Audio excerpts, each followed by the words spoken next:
राधे राधे महाराज जी। महाराज जी, मनुष्य को प्रशंसा या निंदा में कैसा स्वभाव रखना चाहिए? सम सम मान निरादर आदर ही। मान में और अपमान में और प्रशंसा में और निंदा में समान भाव जो रखता है वही महान उन्नति को प्राप्त होता है।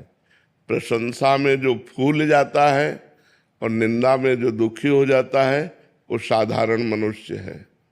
जो प्रसन्नता निंदा में भी और सम्मान प्रशंसा में भी, एक प्रसन्नता भगवान की दिखता है।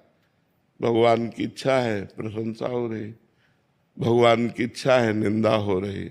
जब निंदा हो तब ये देख लेना चाहिए कि जो निंदा हो रही है वो दोष हम में तो नहीं है, तो हमें पहले चेक करना है अपने को।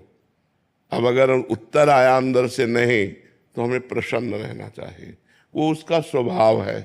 भगवत प्रेरित निंदा कर रहा है, अब हमारी कोई प्रशंसा कर रहा है तो हमें देखना चाहिए कि हम में कोई सद्गुण नहीं था। अगर कोई सद्गुण है वो भगवान का दिया हुआ है, तो ये प्रशंसा भगवान की हो रही है, मेरी नहीं।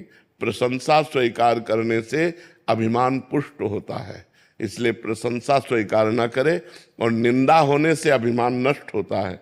इसलिए निंदा को माने कि भगवान से प्रेरित होकर हमारे अभिमान का नाश करने के लिए भगवान निंदा करा रहे हैं। शांत भाव से संतों ने तो कहा, निंदक नियरे राखिए आंगन कुटी छवाए, बिना साबुन बिना पानी निर्मल करे शोभाए।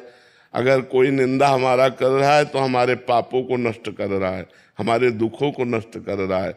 इसलिए पहली बात तो समान भाव रखे, और दूसरी बात है प्रशंसा भगवान की, और निंदा अपने अभिमान को नष्ट करने के लिए स्वीकार करे तो बहुत अच्छा लाभ प्राप्त होता है, और भगवान की कृपा से वो अच्छा आध्यात्मिक आदमी बन जाता है। अमित जी।